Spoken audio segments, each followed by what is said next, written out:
Bom, pessoal, boa tarde para quem está entrando agora. Nós estamos dando início a mais uma webinar do Instituto de Agilidade dos Negócios do Brasil. Para quem não me conhece, eu sou a Tatiana Feitosa, eu sou responsável pelo Instituto aqui no Brasil e vou estar aqui junto com vocês na próxima hora, junto com a Pia Maria. A Pia vai trazer informações sobre RH ágil, né, o tema da nosso webinar de hoje. A gente vai ter que mudar para o inglês assim que a Pia entrar aqui com a gente. E eu gostaria de começar compartilhando com vocês um pouco do que é o Instituto, de como que a nossa comunidade está estruturada internamente, né? E mais do que fazer esse compartilhamento, na verdade, esse vídeo é um convite para todos que quiserem fazer parte da comunidade. Fazer parte da nossa comunidade é muito simples, né? A gente é aberto a qualquer voluntário que queira nos ajudar nesse propósito de ajudar a criar a próxima geração de organizações. Eu vou compartilhar agora com vocês o vídeo e fiquem à vontade para nos procurarem. Quem quiser fazer parte da comunidade e tiver alguma dúvida, precisar de alguma ajuda para dar os primeiros passos. No final do nosso webinar, eu vou compartilhar com vocês, durante a webinar também, no chat, né, os links que possibilitam, né, que vocês tenham acesso à nossa intranet, ao site global do Instituto. Na nossa intranet tem todos os passos de como chegar até os nossos canais de comunicação. Vocês vão ter todas as informações, tá bom? Eu vou abrir agora o nosso vídeo, compartilhar com vocês.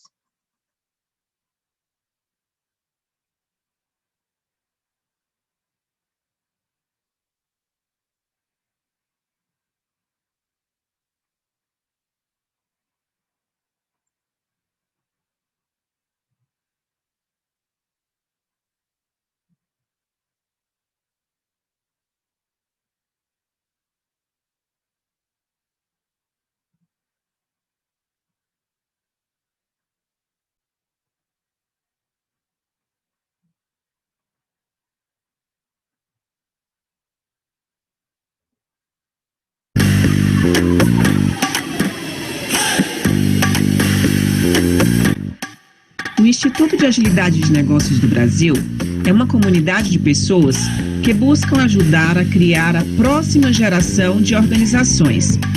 Esse é o nosso propósito. Aqui no Brasil, começamos nossa atuação realizando meetups sobre agilidade de negócio e outros temas relacionados. Nascemos oficialmente como comunidade no dia 5 de maio de 2020, quando fizemos nossa primeira reunião de kickoff e compartilhamos com todos os voluntários nosso sonho, nossa visão de futuro e nossa ideia sobre nossa organização interna em núcleos de trabalho. Os núcleos de trabalho são equipes que também têm um propósito. Os voluntários podem conhecer o que significa cada um dos núcleos na nossa intranet e podem escolher o núcleo que querem fazer parte. Agora, nós vamos contar um pouco sobre as possíveis formas de se relacionar com o Instituto de Agilidade de Negócios do Brasil. Você pode ser um voluntário e atuar nos núcleos de trabalho que acabamos de compartilhar. Você pode ser um membro corporativo e ter sua empresa participando dos nossos eventos globais e regionais, de fóruns executivos, acessando nossa biblioteca de conteúdos, participando das nossas incubadoras de aprendizagem e comunicação e de várias outras iniciativas que oferecemos. Você pode ser um membro individual e contar com várias iniciativas da nossa comunidade para desenvolver sua carreira como agente de transformação. Você pode ser um patrocinador do Instituto e ter sua marca em todos os nossos veículos de comunicação. Qualquer pessoa pode se conectar com a nossa comunidade do Brasil. Você só precisa se identificar com o nosso sonho de ajudar organizações e pessoas. Todo o resto nós vamos descobrir e superar juntos. Nossa comunidade do Brasil está de braços abertos para você, qualquer que seja o seu interesse. Para saber mais sobre o Instituto de Agilidade de Negócios do Brasil, visite o nosso site.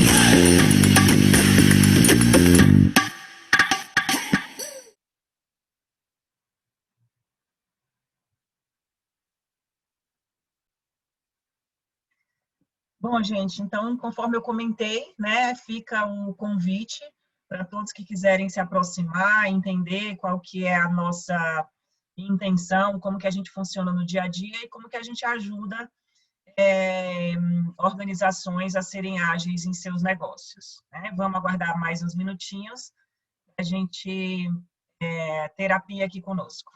Tá? Se tiverem alguma pergunta nesse intervalo, nesse início, fiquem à vontade para colocar no chat ou no Q&A.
Gente, só mais um minutinho, a Pia já está entrando. Já já a gente começa.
Hi there. Hi, Pia. Welcome. Sorry. No problem at all. I No thought it was, problem. yeah, because I had 7 o'clock in my calendar. Oh, no problem. No problem. So we just have a couple of people already, listening to us. I'd Great. like to start Yeah, welcoming you to Business Agility Institute here in Brazil. great. Um, we are very excited to listen to your perspective about HR in agile people. You are very known people here in Brazil, so people like very much what you bring to us, to our community. So we are very excited, and I would like to start welcoming you. I have already shared a video with everyone about our community here in Brazil. So I'm the leader of the Business Agility Institute in Brazil. And we have as our purpose a mission to help create the next generation of organizations. So, and that we know that people are in the center of all this transformation, right? So we know that people is the heart of any transformation anywhere in the world. So welcome, Pia. I'll let you introduce yourself to everybody here, and I'd like to thank you once again for being here with us today. Thank you so much. I'm so sorry I was late because I had 7 o'clock in my calendar, but you know, it might be like summertime, wintertime, it's all happening in the autumn now. So it may be some glitch here about that. But now I'm here and I'm ready to talk about the future role for HR and the Agile People Coach, because I think that's what we agreed on talking about. And good to see so many people here today. I'm Pia Maria. I'm the founder of Agile People, and I started working with Agile in 2009 after a career as a talent management system implementation consultant. I worked with large processes, large IT system implementations for international companies, rolling out standardized processes, one size fits all over the world. When doing that, we found that we were not creating that much value for the people that we were trying to serve. So what we needed to understand was to create more value. So shall I click something for translation here, Tatiana? Because you don't have a translation person, right? No, we don't, but people can Okay. understand. Yeah, most Okay. people, can understand you. Go ahead. Okay, so we started to work with Agile and we implemented that in our IT projects. And I did my first Agile HR training in 2013 here back in Sweden. I'm from Sweden. I'm in Gothenburg, the west coast of Sweden.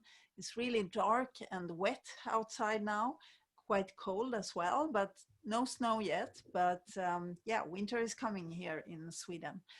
And we are all, we started to work with this Agile ways of working when we attended a masterclass in Agile, and we understood that there is a new and different way of doing things back in 2009. And we totally changed how we did work in our small IT team and how we served our customers from that point.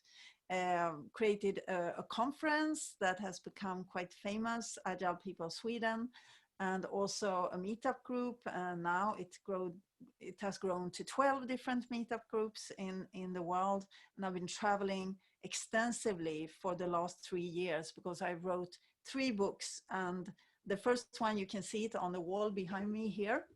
The second one is the Agile People picture book, which is 220 pictures showing all of the concepts in a visual way, so to speak.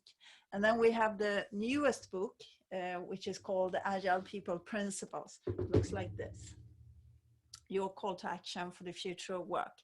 And this is really a co-creation project between 35 Agile People coaches in the world 35 of my facilitators who came together to write each one chapter about each of the principles, the Agile People principles. So that's a quick introduction from my side. If you have any questions for me, I'll be happy to answer. I consider myself being a hybrid between IT, finance, leadership, and HR, because I come from finance university from the beginning, and I studied finance in Gothenburg. And then I started to work as an IT project manager in a web company.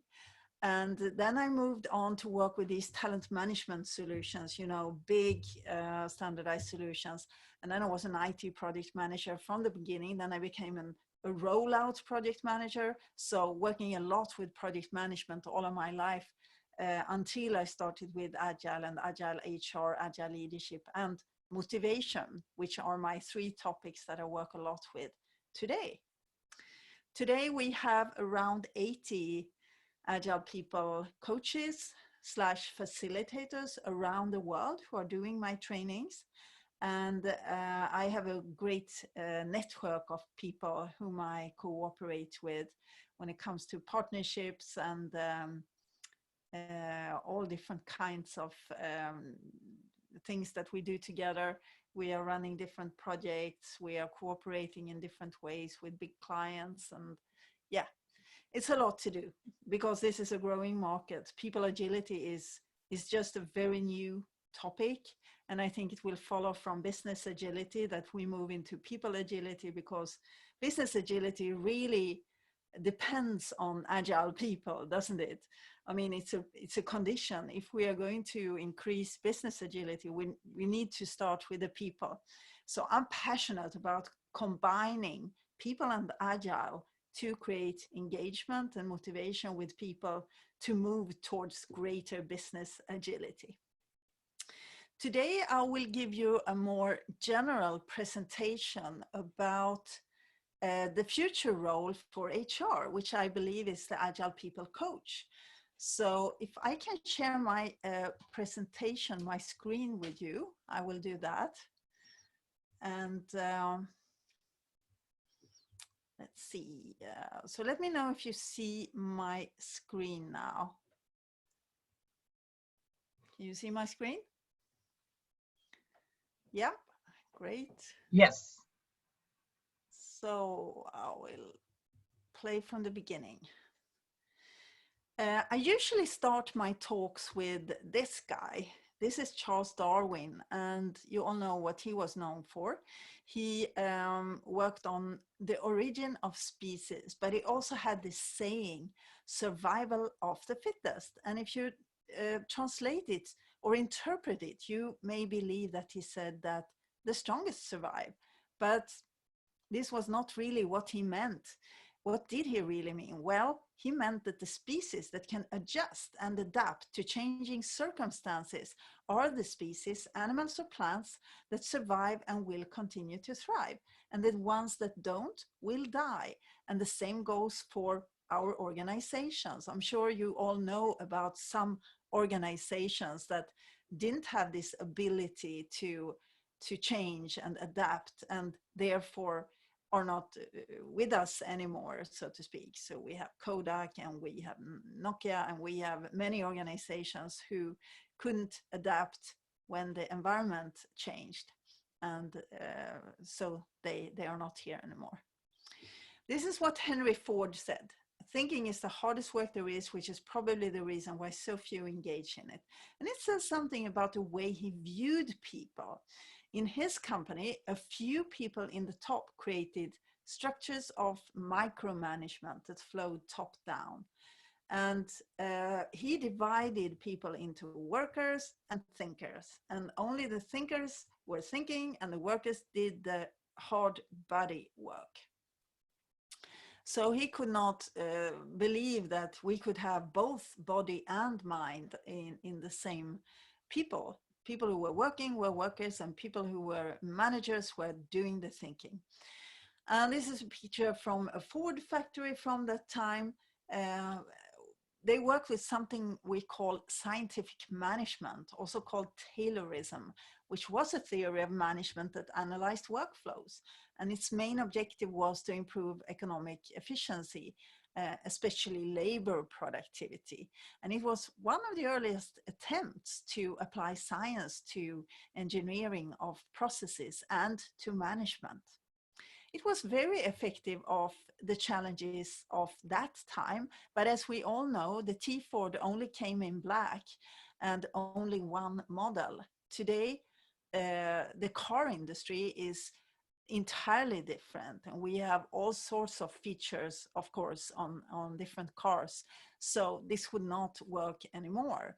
He was very lonely in the market, Ford, on his time. He could pretty much standardize the production of his cars and be very successful because he didn't have any competition.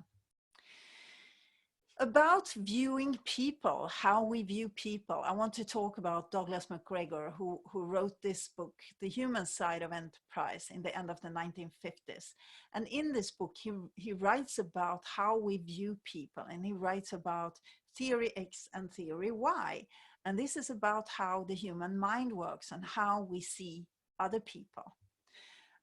Actually, this is the basis for the agile way of working. How do we see other people? What are the expectations we have on other people? Do we believe that people are lazy and unmotivated and don't want to take responsibility unless you dangle a carrot in front of them or whip them with a stick? Or do we believe that people want to be the best they can be, that they want to work and want to contribute to creating value for other people? And they also will do so if they get the right conditions to do so. I mean, the system in the organization.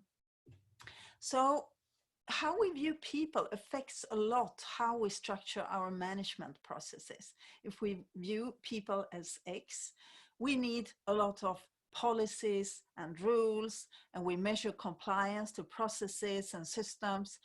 And if we believe that people take responsibility by themselves and that they are motivated from intrinsic motivation, then we see them as Y. And then, I mean, we don't need that much structure and policy making anymore. And that makes a huge difference on how we structure our management processes. So this will be a self-fulfilling circle. If we have too much structures, then people are viewed as X, then they also act like X people. So it's not that people are different, it's just how we treat them in our systems that will create the people. So we get what we deserve, we could say, from that perspective. So the course literature for my course, I had to write my own book because there was no book with this topic. So I wrote it in 2017, and from then on I have been traveling a lot around the world until March 2020, when everything changed, as you all know. And within a week, I lost all my assignments that I have for the coming 6 months. So what could I do? And then I was thinking, okay, I need to be agile because I'm an agile person. So what we did, within a month, we had recorded videos, we had adapted the training material for remote delivery, we had bought a learning management system where we put our course content, and we had trained all our facilitators around the world remotely in remote tools like mural canvases, like Slack, like Trello boards, and in our own learning management campus site that we had produced for the purpose.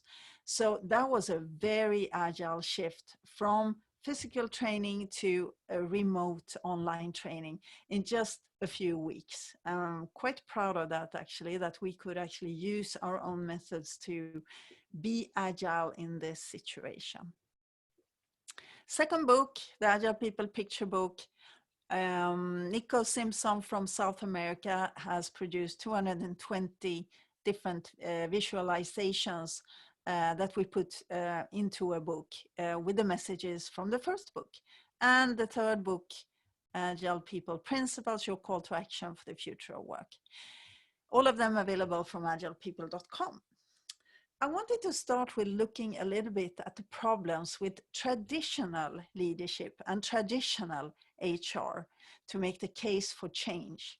So we believe that we can control reality and make a perfect plan, but reality looks different. So the problem is that the world is not predictable anymore, and we need feedback regularly from reality to make the right choices along the way. So instead of making this perfect plan that we already know before it starts will not happen, you could say that in Agile, you accept reality as it is and adapt to it. You are not in business to make money. And this is something that Evan Leaborn, the CEO of the Business Agility Institute, talks about a lot. And I love that quote. You are not in business to make money. You are in business to create value for a customer. And it could be an internal customer or an external customer. And when you focus on this value creation, profit will be the consequence. But value needs to come first, and it happens in the interaction between employees and customers. Value comes first, profit follows. As Frederick Laloux so brilliantly puts it in his book, Reinventing Organizations, profit is like the air we breathe. We need air to live, but we don't live to breathe. So we need profit to survive as a company, but that's not the reason why we run the company. The reason is instead to create value for some customer. And for HR and leaders, the customers are employees. Talking about managers and leaders, there is a problem with leadership today. We can clearly see that in many organizations, leaders are squeezed between the X needs from top management and the Y needs from the people below. And they are kind of scared when these huge, big, agile transformation programs are rolling over countries and organizations.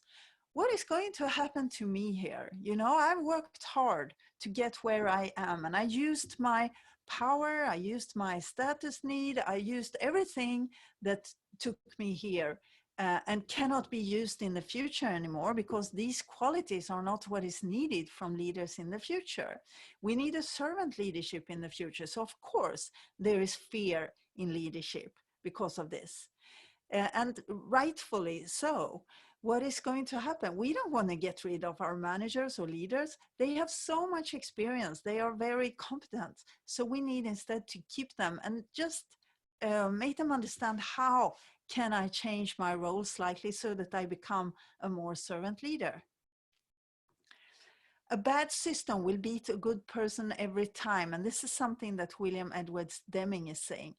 95% of performance sits not in the individual people, but in the system. So we need to fix the environment, the system, the processes, methods, tools, and models that we are using in our organizational system.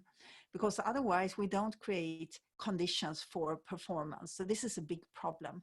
We have budget problems as well. And I will go a little bit into the budget problems. The budget process is an extremely time-consuming process that takes up all leaders' time for several months every year. Assumptions that we make in this process are very quickly outdated, and it stimulates unethical behaviors. We compete with each other, we brown nose our ways up in the organization, and we go behind other people's back playing the political game, let's say. It creates illusions of control, but we really don't have control.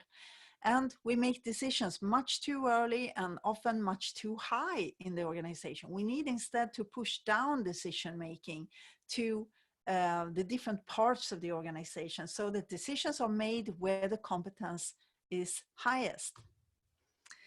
Guarantees planned costs, but it doesn't guarantee that we have the planned revenues that we are expecting. And it can prevent other value-adding activities that we could engage in if we hadn't had this fixed annual budget that we need to stick to for a whole year. There is zero flexibility in that. And it's broken down on departments. It's tied to fixed performance targets and rewards, which makes it even more difficult to be flexible. Okay, so what should we do instead then? We have those problems, a lot of problems. So we're going to have a look at what can HR do and what can leaders do. Let's start with HR for now. So an overview of Agile HR. The role changes here from executing, from ordered and controlling and policy making and standardized solution, one size fits all, to adaptability, innovation, and speed. And why do I think that HR needs to lead the transformation? Well, I believe that HR has been sitting in the back seat for too long, and it's time to step up and show what you can do for the organization. It's all about the people and the system in which the people live and work. If we can give the right conditions for people, they will actually take care of the rest. And we don't need to do more things. We need to learn how to stop hindering people from giving their best effort to the company by providing them with the wrong structures. So HR has the power to decide on these structures that can support people to perform or make it more difficult to contribute in creative and innovative manners. And why is that? Well, HR controls a lot of deep processes like change management, organizational development, leadership development, talent acquisition, people development, performance management, workforce planning, etc. And HR provides structures for the organization that will sometimes hinder them more than supporting them to do their jobs in a good way. And if HR keeps holding on to this old way of doing things, we don't have the possibility to change in any part of the company.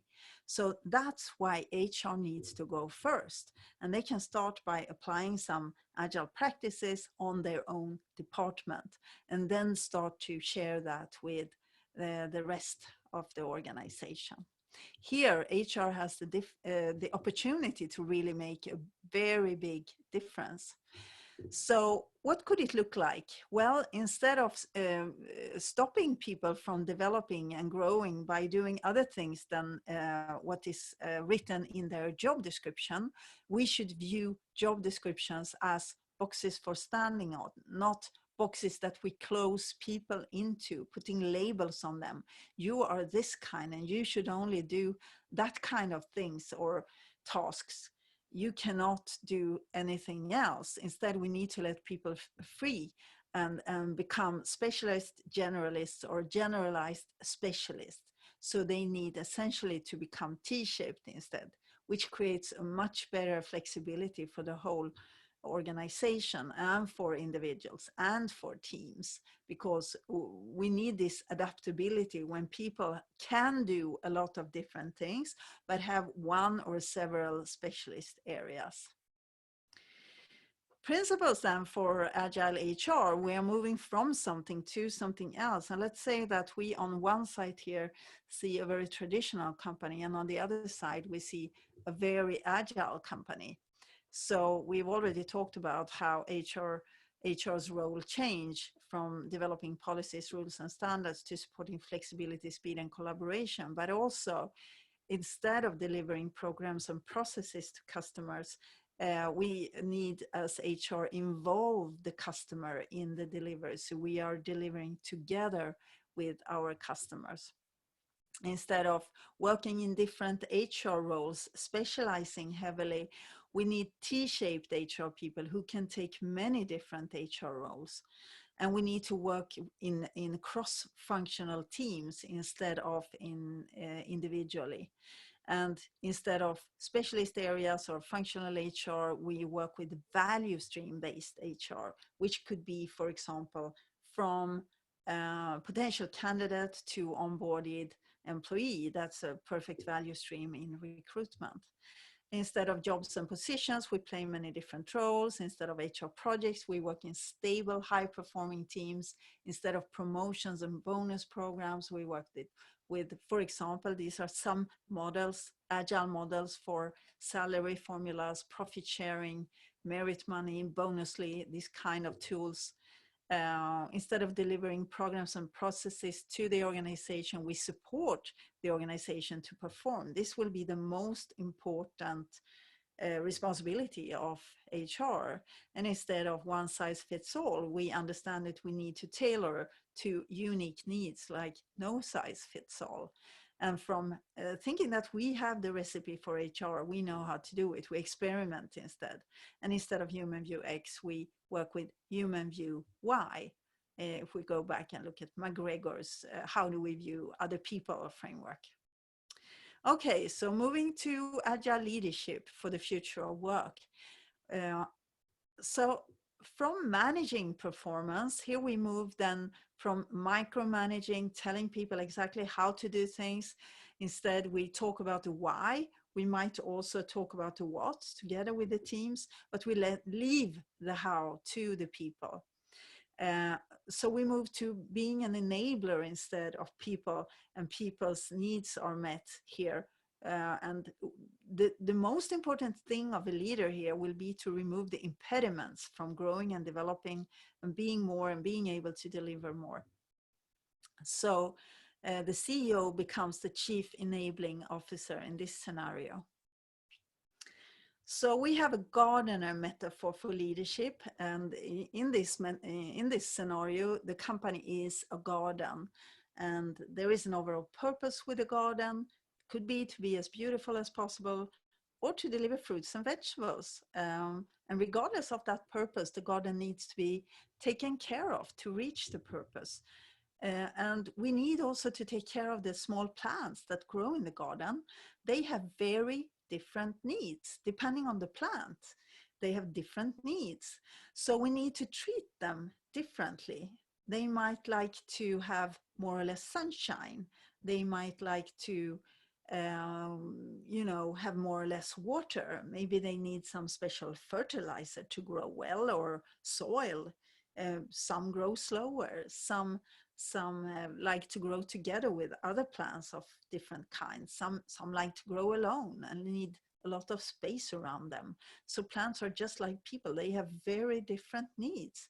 And the gardener who takes care of these plants, he or she needs to understand those needs to make the best possible conditions in the garden for exactly this plant to grow and develop and contribute to the overall purpose of the garden. So this is both to be, if we talk about what we can and cannot do with a plant, think about it. You cannot control a plant to grow better or faster or more or quicker. It's impossible. The only thing you can do with a plant is to make sure that the conditions around it are right. Doesn't matter how much we scream, it won't grow faster for that. So it's the same with people. We need to understand people on a deeper level to understand what they need to be able to grow and develop. And then they can contribute to the purpose of the garden. The principles for agile leadership, instead of building on control, we then build on motivation. And instead of communication via formal managers, we understand that communication flow free between all the people. Instead of formal leadership, we can also work with informal leadership.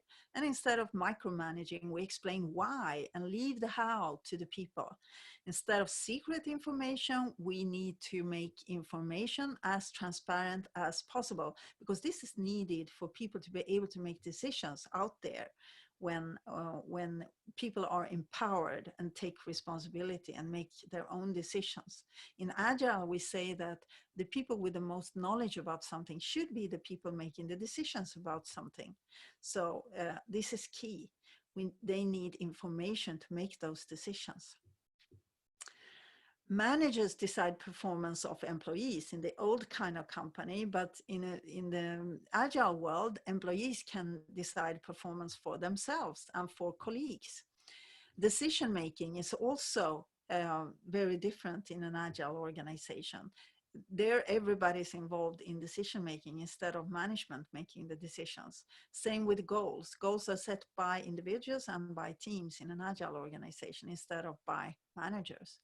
And we have different ways of setting goals. Instead of SMART goals, we move towards objectives and key results, which is an agile performance model. Instead of formal managers, we try to increase self-leadership for everybody. And instead of human view X, we move to human view Y. This comes back because it's so extremely important how we view other people and what are the expectations that we have on other people. So moving to this agile people coach that I'm talking about, what's the difference then between an agile coach and an agile people coach? Well, that's obviously the focus on people instead of the focus on processes. So an agile people coach has people focus, knows something about psychology, relationships, maybe come from a role as being a leader for many, many years, or an HR professional for many years. Or maybe they come from agile coaching as well. Maybe they've been an IT project manager, for example, in an agile organization. But sociology, you know, relationships, all these social skills become very important for an agile people coach. Here are some roles that the agile people coach needs to take.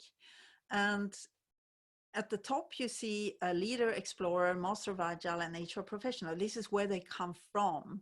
So they could very well have a leader role in that organization. And now they are learning some new skills and moving into a more serving, coaching, leadership role and becoming an agile people coach, or the same for the HR professional.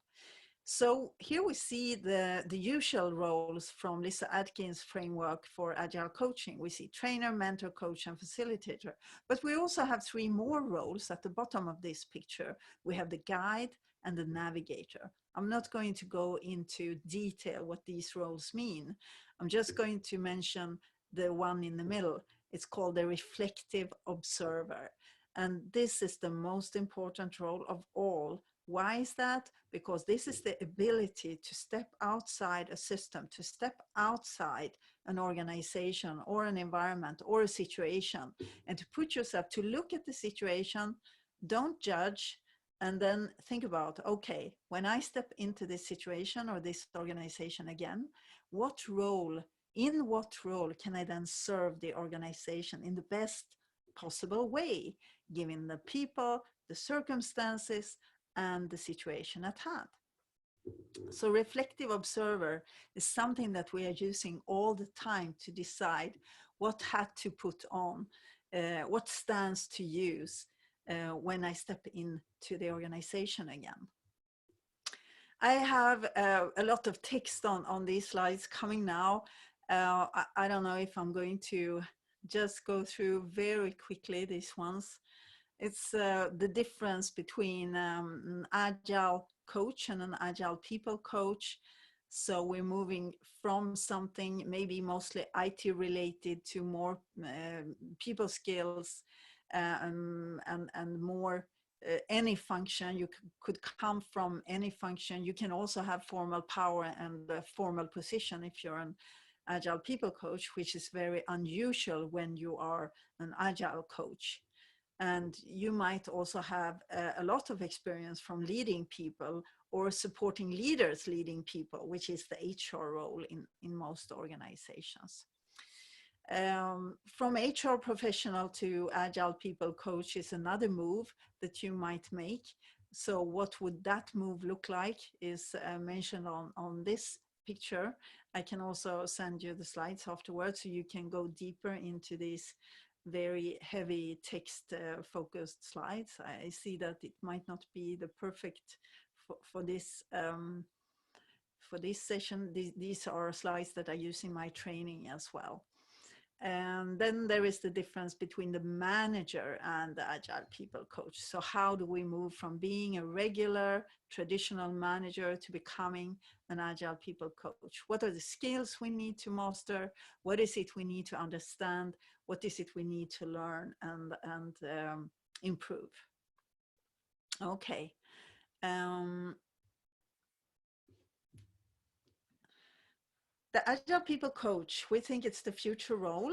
And we created this new role because we believe it will be crucial for HR and leaders to change their role fundamentally in the future of work. And this change has already started, and with COVID, it has speeded up. Now more than ever, we need Agile People coaches in all kinds, all types of organizations to guide people, to support them, to be the best they can be, and to feel happy, be engaged, and be able to contribute to organizational goals and the vision and the targets. You know, we can only change organizations if we do it together. HR cannot do it alone. That's why we don't call ourselves Agile HR. Leaders cannot do it alone. That's why we don't call us Management Trio. The reason why we call ourselves Agile People is that HR and management need to come together and do the change together. It's not possible to do it just one part here, because they have totally different structures that they are responsible for, and they need to work together. These are the influencers in traditional organizations, and they need to go first. They are the only people who can tear down the structures that we need to replace. But as you know, there are no recipes for success. Agile is not a recipe. We don't follow any recipes. There are no best solutions, best practices that always work. But we do know that when we stick to certain principles rather than rules, it tends to work really well. So best practice is always past practice, and only mediocre companies follow them. And you will never be better than your competitors if you follow best practice. Rules have a tendency to become too many and too prescriptive to work well. So the principles that we talk about in Agile People are very stretchable, and you can choose to what degree that you try to apply them to the organization. And that's why we in Agile People prefer to work with principles as the basis. And then you can use different tools to make them come alive. However, there is no guarantee that the tools or frameworks will work for you.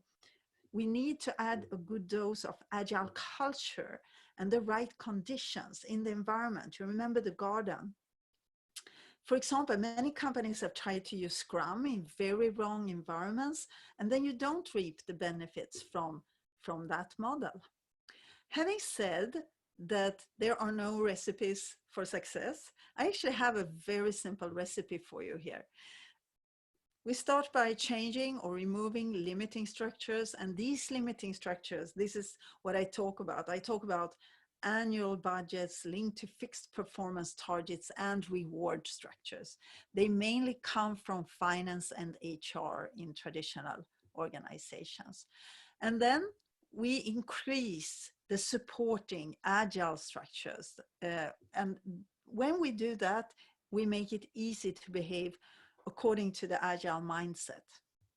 And then we start to show these new behaviors that come from learning the new ways of working in teams, in cross-functional teams, and all the principles that we need to increase.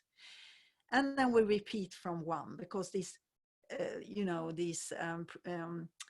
bureaucratic limiting structures have a tendency to creep back on us. They come back after some time, because that's just what happens in a bureaucracy.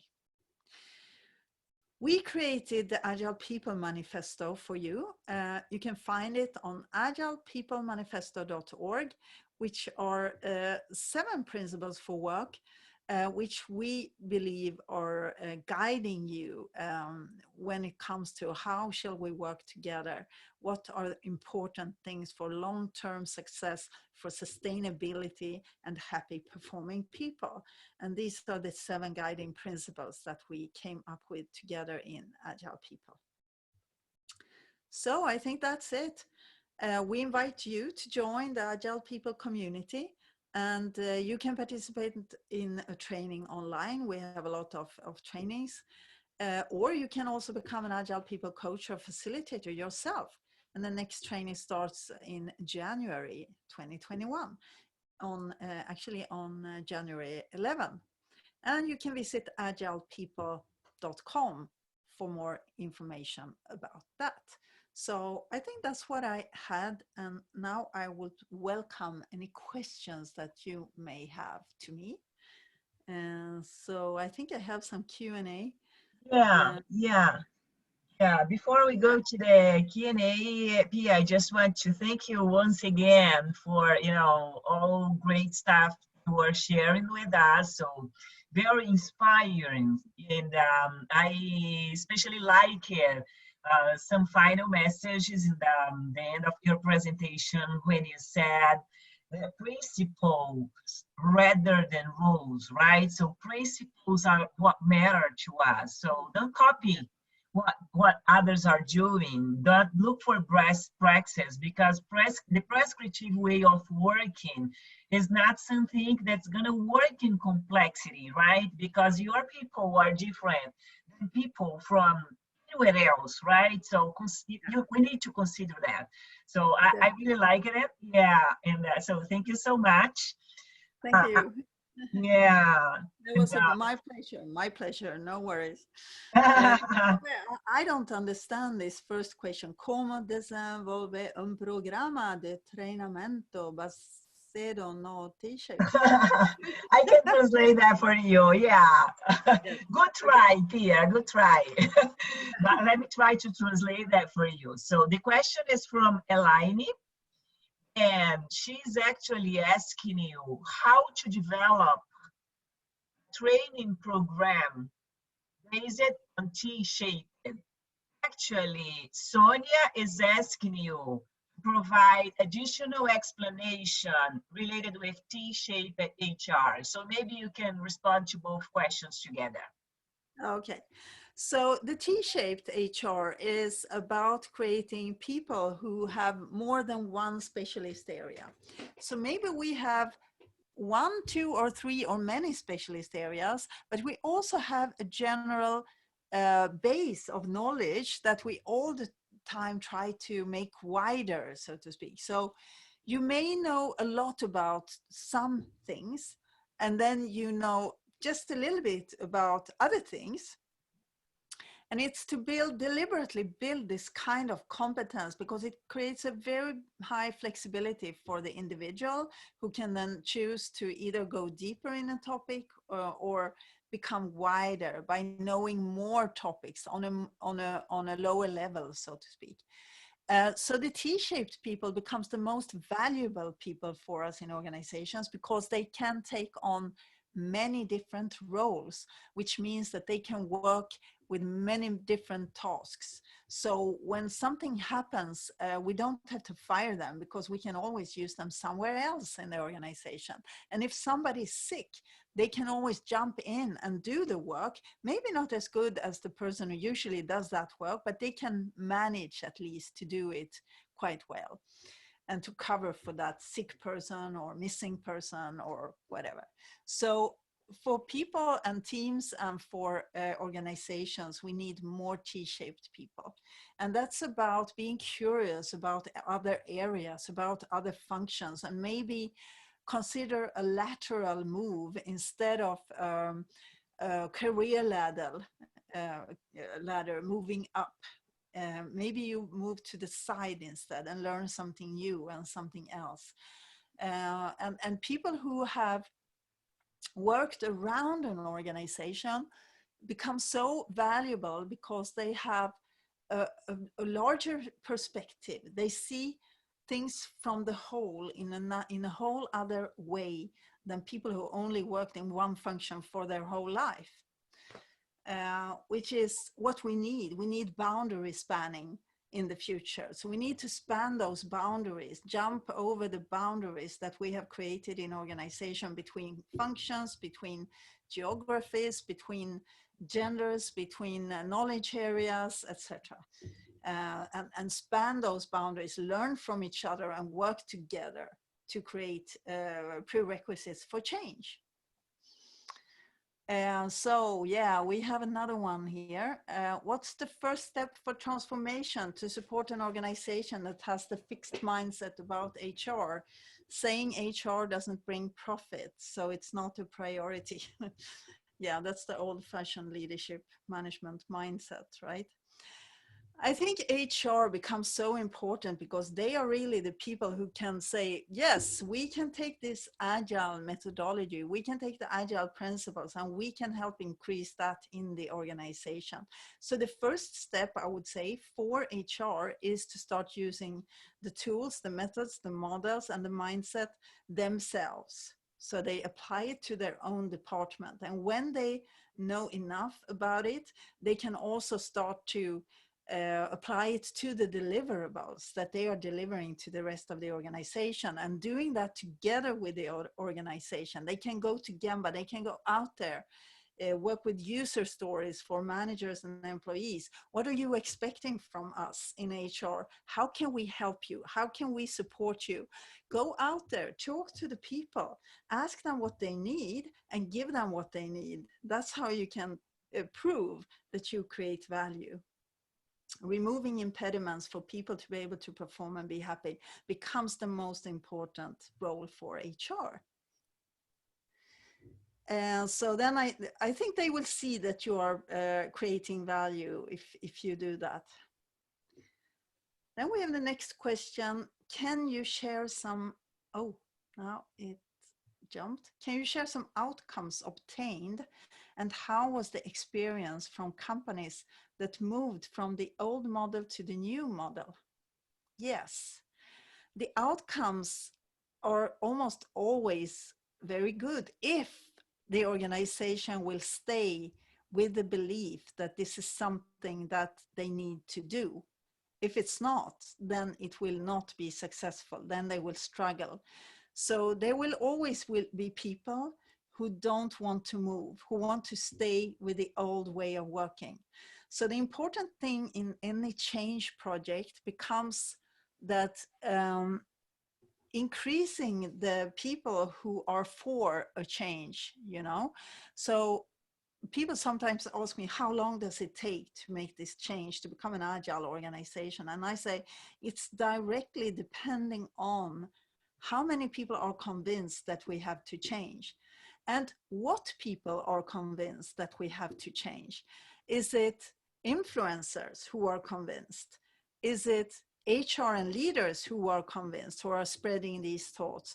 Or is it just the small software development project over there in the corner who are convinced? Yeah, then you won't go so far, so to speak. But what we see is an increased engagement, increased motivation, increased profits, and more successful organizations in general. I would say if you increase business agility, you increase also the possibility to survive crises like pandemics and other types of crises, because you have the ability to use the people, use collective intelligence, and ask for help when you are in tough times, and use the collective intelligence of all the people in the organization to help.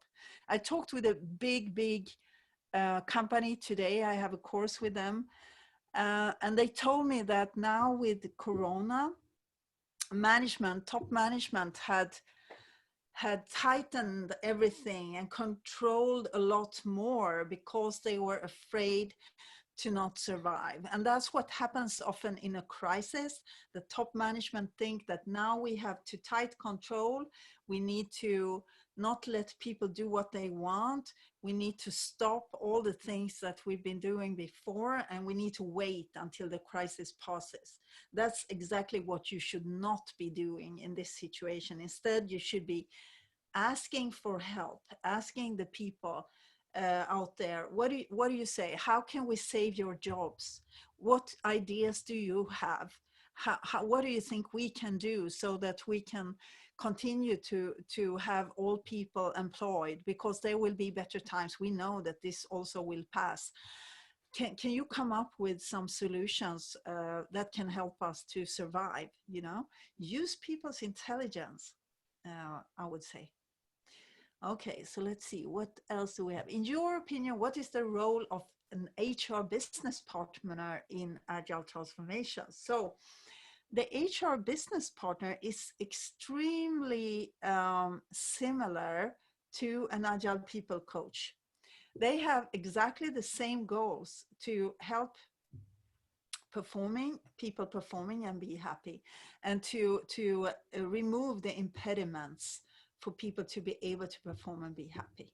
So that's what I think should be the role of the HR business partner. I have actually successfully put together business partners and agile coaches in the same training, and made them work in groups in different organizations, and then they understand that they have so much in common. It's almost exactly the same role, but they didn't know it before. It's interesting. What are the main challenges to create a proper agile people environment? What's your lessons learned for creating such an environment? Yes, main challenges is I would say fixed mindset. People with fixed mindset who don't believe that it's possible to change, or believe that there are so many limitations. So it comes down to what people believe is possible or not, I would say many times. But it's about gradually creating that system where people have the opportunity to be themselves and to do what they do best every day. So this is a continuous journey that never ever ends. So you can go on for forever and work with that. I have a question for you about Manifest for Agile HR, Agile HR Manifesto. Can't the term ambition have a negative interpretation in the sense of the word? I don't think it's negative to be ambitious, actually. I don't think so. I think it's a very positive word, but it might be that some people perceive it as negative, but I think ambition is extremely positive. We are ambitious, we want a lot, we are engaged, we care. Ambition is caring. It's about wanting something. It's about driving things and helping to drive change. And then we have, I don't have a question at this time, but I would like to thank you, Pia Maria. That's the second time I have the opportunity to hear you, and it was a pleasure. Pleasure to you too. Thank you. Congrats for sharing so many interesting insights. Could you explain more about finance blocking structures? Yes, okay, finance. So the thing is that when we work with annual budgets, we also take those budgets and we break them down on departments so that each department have their income targets and their cost targets. And this is a very fixed way of thinking, because then you lock yourself inside for a whole year. Leaders for every department are supposed to reach those financial targets and nothing else. So they will do almost anything to reach those targets, because their salary depends on it. Fixed performance targets linked to rewards and bonuses is the enemy here. And that's what we do when we set financial goals on departments, when we break it down on departments in the organization top down. What else? Work more for projects or processes? I think you shouldn't work with projects anymore, and processes in moderation, I would say. I talk more about value flows and value streams than processes. We need to know that we deliver value. That's the most important thing. Projects turn into stable teams, because we cannot really deliver value in an immature team. High-performing teams need time to become mature. So a project will not give that time to a team to be high-performing. because it's too short time. Okay, a lot of questions. FP&A, I don't know what is FP&A. I suggest a new way to deal with financial something. I don't know. Maybe write some more there. Do you know what FP&A is? Yeah, Rosana Santos, could you write more about what we, you know, what it stands for? I mean, FP&A, so Pia can respond to this question. Mm-hmm. Yeah, and in the meantime, yeah, there is something, financial plan and planning analysis. Yes, new ways. Beyond budgeting is a framework you should look at, bbrt.org. I can maybe write that. No, I can't. Yes, I have a chat here. So I can write to all panelists and attendees, bbrt.org.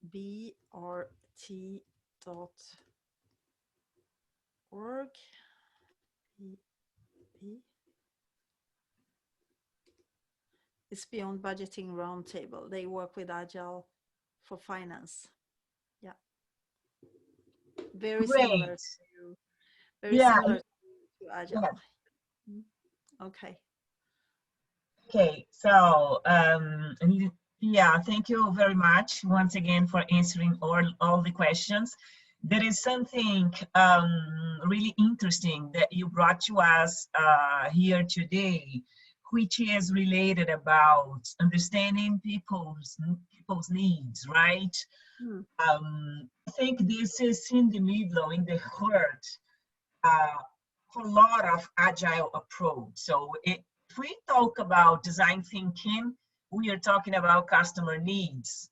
In other words, people needs, right? From the perspective of the customer. So if we are talking about non-violent communication, we are also talking about people's needs. So don't blame people, don't point your fingers to people, but move your attention to people's needs. And here today, once again, you called everybody's attention to this, right? Look at people's needs. So leadership needs to understand what our people needs, because if you address that, you are going to bring results to your business. If people needs are resolved, they will work, they will pay attention to your business. So this was one more takeaway that we brought to us today, and that was really interesting because we started connecting different approaches, and we kind of realize that they are saying the same thing. Look at people's needs. Yes. And do you be successful, right? Yes, yes, definitely. And it's not just customer needs, it's employee needs, because employees are serving your customers. So employees come first and their needs come before customer needs. Because if they cannot work well, if they have a lot of obstacles, if they don't get their needs met, they cannot serve our customers. That's why we need to start with the people inside organizations. And HR is serving the people in the organizations, and leaders are serving the people in the organizations. So leaders and HR need to go first and care about people's needs. Definitely. Yeah, and so yeah, before we close this excellent conversation, we have just two final steps. The first one, just to like to ask you to leave a final message to everybody that is listening to us today, and to all people that will see and listen to this video afterwards. And after that, I'll just share with everyone our next event here in Business Agility Brazil, and then we can close our event for today. So I will leave it up to you to leave the final message to everyone. So something that come up to your mind right now that you think it's really important that people remind after they go back to their works. Yes, and I think it's extremely important now in pandemic time to don't give up hope, but to keep on striving, keep your distance. Social distancing is what we practice here in Sweden a lot. take care of each other, and don't lose hope, and be agile. That's what I can say. Yeah, thank you. With everything for the future. I see Brazil, there is some problems, but everywhere in the world there is problem right now, but there is a time after the pandemic as well, and it's not far away. Time flies, and just keep on doing good stuff, and you will be rewarded in the end, because that's how it works. It comes back to you. Right, great, thank you, Pia. So let me just real quick share with you our next event until the end of the year. So we have some great things coming in our way. So we are going to have an event about agile metrics on December 8th. December 1st, we will have working with stories with Cynthia Kurtz. We will talk about complexity and all stuffs around that. December 2nd, we'll have a retrospective in organization feedback loop with Esther Derby. And finally, December 15, we will have collaborative games with Arthur Berberian Filho. Just for you to know, here are the links that I have shared with you in the chat. I will put it there again. And we just ask you a final favor to respond to our survey for us to know how was your experience today with us and Pia.